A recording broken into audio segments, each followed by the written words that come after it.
habari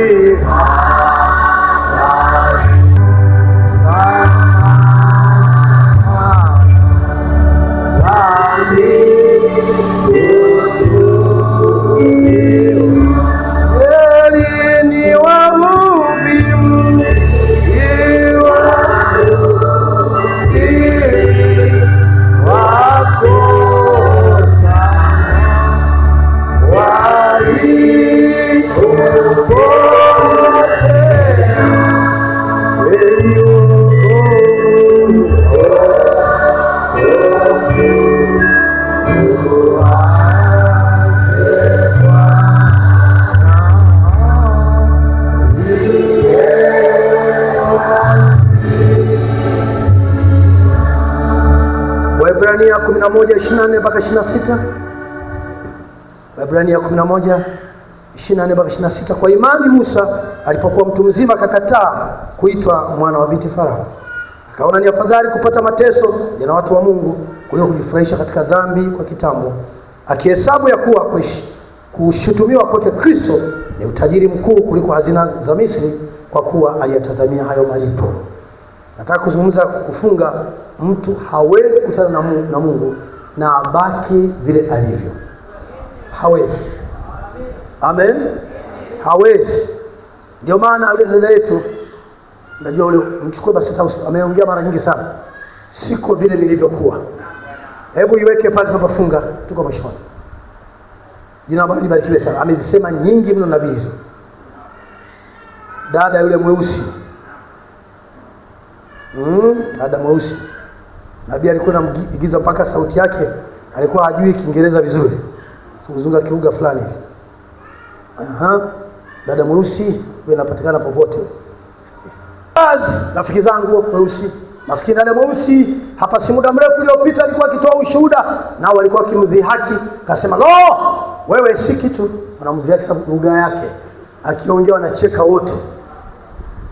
Akasema huenda hilo likawa ni kweli. Akasema kuna jambo moja ninalotaka kusema.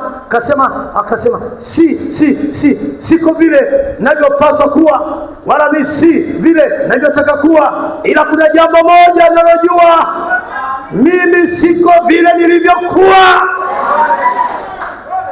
Chukua hilo. Hata kama hajakamilika, mheshimu dada yako, mheshimu ndugu yako, hayuko vile alivyokuwa. Haleluya. Kwa hiyo nafikiri hilo ni jambo zuri. Huenda tusiwe vile ninavyopaswa kuwa, huenda tusiwe vile ninavyotaka kuwa, bali kuna jambo moja tunalojua, hatuko jinsi tulivyokuwa. Eti ni kweli? Mara tulipompata Kristo na kuja kwenye ule msingi. Amen. Hiyo ni tamu sana. Huyo dada asikia ibada, Bwana asifiwe. Wataambia nyamazeni. Anaanza kusema, "Namshukuru Bwana, siko vile nilivyokuwa na siko vile napaswa kuwa." Ndio tunagombana. Unalilia kuwa vile Mungu anataka uwe. Na ulifanyikaje? Kulikuwa na chemchemi iliyojaa damu iliyotolewa kwenye mishipa ya Emmanuel, ambapo wenye dhambi ya kutumbukizwa katika hayo mafuriko hupoteza mawaa yote ya dhambi. Hilo ndio tumaini la uzima wa milele. Zote ni ahadi za Mungu papa hapa kwenye kitabu. Kila moja hizo ni kwa ajili yako. Hili neno lake, huyu ni Kristo. Hii ni ahadi yake. Nampenda Bwana. Yaani kama kuna mtu amejaa ujumbe ni mwaminio. Twende tukawacheulie wagonjwa sasa. Tukawacheulie walevi kule. Amina. Tufunge tumalize kwa wakati. Sasa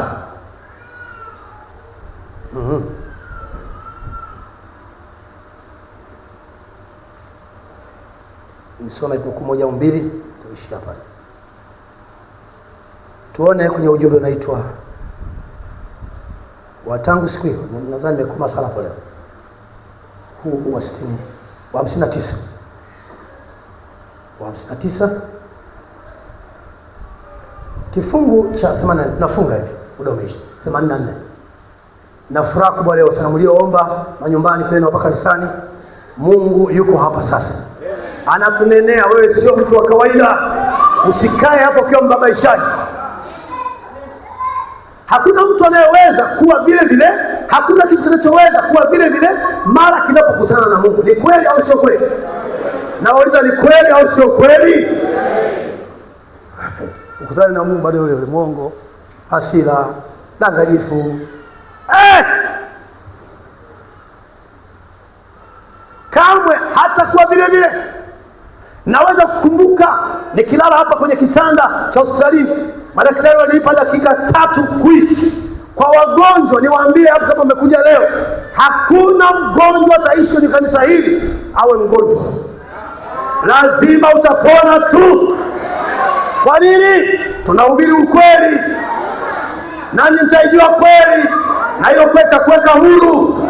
Sikia nikwambie, moja ya kuamini neno la kweli ni kuponywa magonjwa yako yote na kusamehewa dhambi zako zote. Nabii alikuwa anaumwa, madaktari walinipa dakika 3 kuishi, sio mwezi, na anamaanisha. Madaktari walinipa dakika 3 kuishi, moyo wangu ukipiga mara 17 katika dakika moja. Sasa sio madaktari kama wako, mimi sijui inapiga mara ngapi. Eti iko inapiga mara ngapi? Kwa hiyo imeshuka, sio kutoka 70 inagua mara ngapi? Mara 10 na baada ya 70 lo. Wakamwambia kulingana na hali ya moyo, sasa nataka upige. Sasa unapiga, akamwambia kuanzia sasa dakika kama 3 ndio mwisho. Sikia, ripoti ya daktari inaweza kuwa ni ya kweli, lakini muumbaji ugeuza mambo. Moyo wangu ulipiga mara 17 katika dakika moja. Nilikutana na Mungu. Haleluya, haleluya. Tangu wakati huo sijawa vile vile. Haleluya. Jambo fulani lilinipata, hakuna mtu angaliweza kuniambia vingine hata kidogo. Billy Branham alikufa. Billy Branham ni yeye mwenyewe. Yaani ukiwa Mkristo ukija hapa mshobozi anakufa, anabakia Yesu ndani. Eric wangu alikufa, kwa anaishi ni Kristo. Vero alikufa. Haleluya. Billy Branham alikufa. Nilikutana na Mungu na kitu fulani kikaingia ndani yangu. Sijapata kuwa vile vile tangu dakika hiyo nilipokutana naye. Haleluya.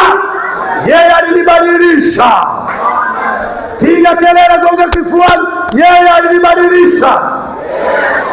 Piga kifuani. Yeye alinibadilisha. Ndio shetani kwambia, hauko sasa. Ndio, ningali nasafiri, lakini siko kama nilivyokuwa. Mimi mtu mwingine, nina mabadiliko. Haleluya. Ya njiani Bwana ananisaidia. Sijapata kuwa vile tangu dakika hiyo nilipokutana naye. Yeye alinibadilisha, alinifanya kitu tofauti. Haikuwa ni kunifanya zaidi ya nadhiria, haikuwa ni kufanya zaidi nadhiria ya mwaka. Alipokuwa na ubiko ni ujumbe unakaribia mwaka mpya. Nadhiria mwaka mpya na weka nadhiri za Yesu. Bali nilikutana na Mungu. Wanaume na wanawake, unapokutana na Mungu unabadilishwa. Haleluya. Tunaweka nadhiri zetu za mwaka mpya, wakati usiku mpya, tunarudi kesho yake asubuhi kuzivunja, kesho yake kuzivunja. Unasema mimi sitafanya dhambi tena, sitafanya vile vile. Kama hujakutana na Mungu utarudia tena na tena na tena. Mungu atupe neema kukutana naye. Ni maombi yangu kukutana naye. Haleluya. Tunafunga hivyo. Sasa unaona, rudi kesho asubuhi kuzivunja, kesho yake kuzivunja. Lakini tunachopaswa kufanya si nadhiri ya mwaka mpya, lakini tunapaswa kukutana. Wanawasikia kukutana. Haleluya. Wewe na Mungu wako, sio na mtu yoyote. Na usikate tamaa. Leo hajaonekana, kesho ataonekana. Paka aonekane, mpigeni mieleka. Ukitoka pale kiburi kimeisha, mazo ambayo yameisha, kila kitu kimeisha. Haleluya.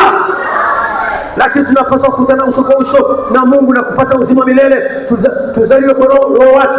Palikuwa na mzee wakati mmoja, ni mwache wewe mzee. Unampenda Bwana? Tuko hapo.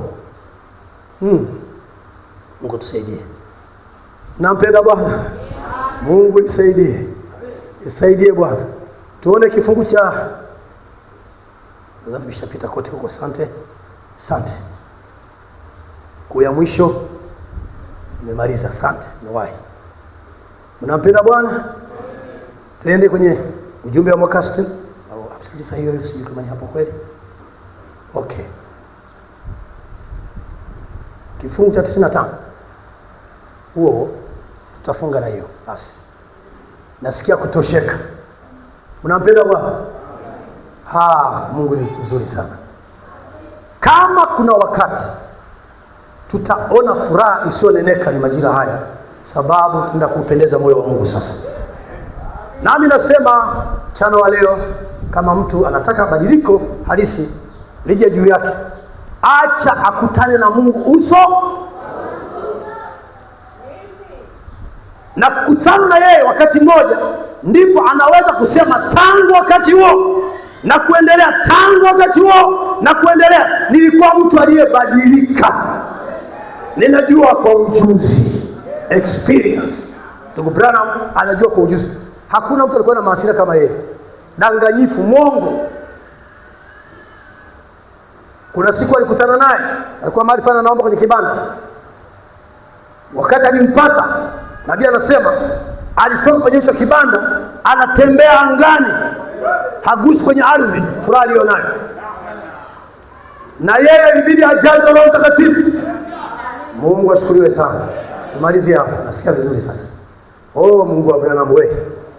Nami nasema usiku wa leo au mchana wa leo, kama mtu anataka badiliko halisi lije juu yake, acha kukutana na Mungu uso kwa uso na kukutana na yeye wakati mmoja, ndipo anaweza kusema tangu wakati huo na kuendelea, tangu wakati huo kuendelea, nilikuwa mtu aliyebadilika. Najua kwa ujuzi. Katika kitambo kidogo kanisa litakuwa ikusanyika hapa karibu na madhabahu, mtakuwa kiaweka wakfu maisha yenu upya. Ilikuwa ni mwaka mpya, wakati wa mwaka mpya, so usiku wa kuamkia mwaka mpya. Ilikuwa sasa baada ya muda kumaliza somo, anawaita waje hapa mbele kuweka naziri zao upya. Mtakuwa mkiweka wakfu maisha yenu upya, mtakuwa mkiachana mambo na kuweka mambo madhabahuni. Ndugu, hebu nikupe ushauri. Ikiwa hujawahi kukutana na Mungu uso kwa uso, hebu nikuambie jambo fulani. Eti mko tayari? Amen. Tunafunga. Shida ukiona wewe ni mjanja, unaongea udanganyifu, unaishi vibaya, nyinyi hamjaonana. Mkionana, sisemi utafanya dhambi, utatubu haraka. Amen. Ndugu, hebu nikupe ushauri. Ikiwa hujawahi kukutana na Mungu uso kwa uso, hebu nikuambie jambo fulani.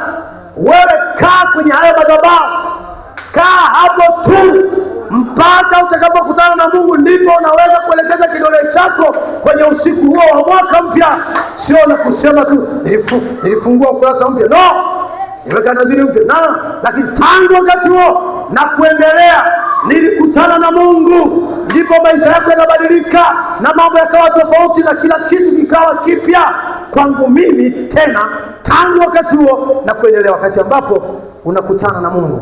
Mungu atusaidie. Mungu atusaidie. 97 sio kukutana na mwaka mpya, hapana.